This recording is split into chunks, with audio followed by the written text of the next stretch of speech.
નમસ્તે વિદ્યાર્થી મિત્રો, કેમ છો? મજામાં છો ને?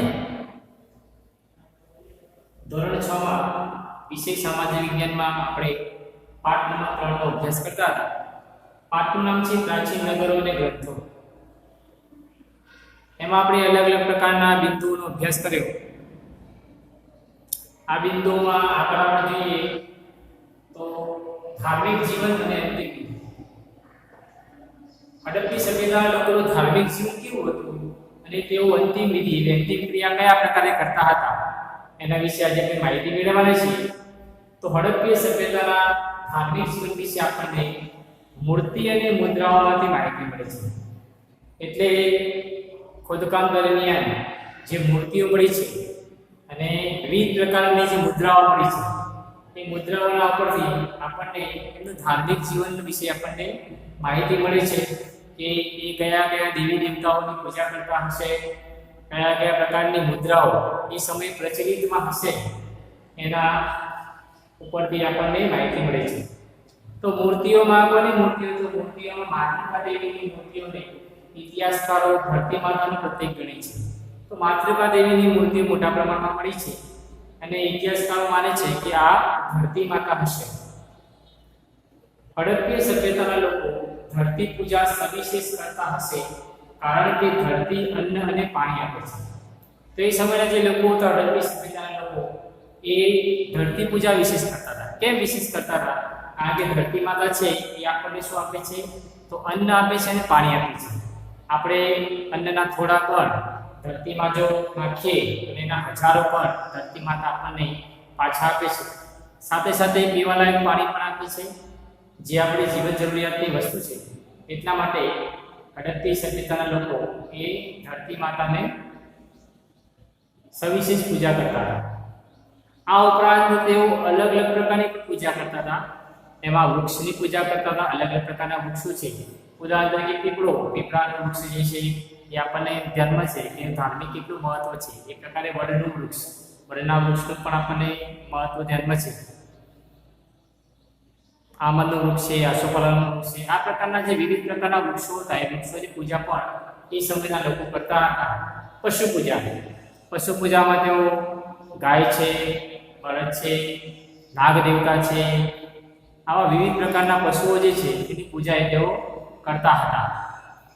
નાગ દેવતા તો જંગલમાં રહેતા હતા. જંગલમાં, જળમાં અને પાણીમાં વિવિધ પ્રકારના સર્પો જે છે એ સર્પો જે છે એ ખેતીમાં જે પાકો વાવ્યા હોય એ પાકોનું રક્ષણ એવું કરતા હતા અને એમનું પણ રક્ષણ કરતા હતા. એટલે નાગ દેવતાની પણ તેઓ પૂજા કરતા હતા.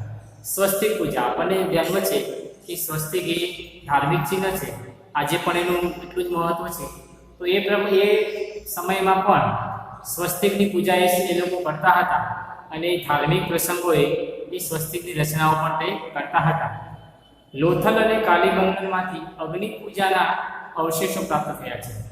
તો જે પ્રાચીન સ્થળો મળી આવે છે એમાં લોથલ અને કાલીબંગન એ બંને જગ્યાએથી અગ્નિ પૂજાના અવશેષો પ્રાપ્ત થયા છે. એટલે અગ્નિના રાખના અવશેષો પ્રાપ્ત થયા છે, જેથી વિવિધ પ્રકારના યજ્ઞ કરવા માટેના સામાન પણ મળી આવ્યો છે. જેના કારણે આપણને ધ્યાનમાં આવે છે કે એ સમયના લોકો અગ્નિ પૂજાના પણ વિશેષ મહત્વ અગ્નિ પૂજાનું એ સમયે હશે. અંતિમ વિધિ, તો કયા પ્રકારે એ લોકો અંતિમ વિધિ કરતા? તો હડપ્પી સભ્યતાના જે લોકો છે એ મૃત્યુ પામનાર જે હતા લોકો એને દાટતા હતા, જમીનમાં દાટતા હતા. ક્યાંક એના અગ્નિ સંસ્કારના પણ પુરાવો ક્યાંક એના મળ્યા છે. અને મૃતકને દાટતા અને એની સાથે એની જે પ્રિય વસ્તુઓ હતી એ પ્રિય વસ્તુઓ પણ એની સાથે સાથે મૂકતા હતા. આ વસ્તુ મૂકવા પાછળનું કારણ એટલું જ છે કે આ તેમની મૃત્યુ પછીની જીવનની કલ્પના એ બતાવે છે કે મૃત્યુ પછીની જીવન પણ હોઈ શકે. એટલે પૂર્વજન્મના આપણા જે વાત આવે છે કે આ જન્મ થયો, બીજો જન્મ થયો, એ પ્રકારે પૂર્વજન્મની જે વાત આવે છે તો એ મૃત્યુ પછીના જીવનની કલ્પના પણ એ હડપ્પી સભ્યતાના લોકો છે એનું પણ મહત્વ વિશેષ રહ્યું છે. એટલે તેઓ જે વ્યક્તિ મરી જાય, જે વ્યક્તિ મૃત્યુ પામે, એ મૃત્યુ પામનાર વ્યક્તિની સાથે સાથે એની પ્રિય વસ્તુ જે હોય એ પ્રિય વસ્તુ એની સાથે સાથે દાતા, જેથી એને મોક્ષ મળી જાય, એ પ્રકારની કલ્પના એ હડપ્પી સભ્યતાના લોકોની હતી. તો ફરી એક આપણે નીતિ ઉપર નજર કરીએ, ધાર્મિક જીવન અને એક્ટિવિટી.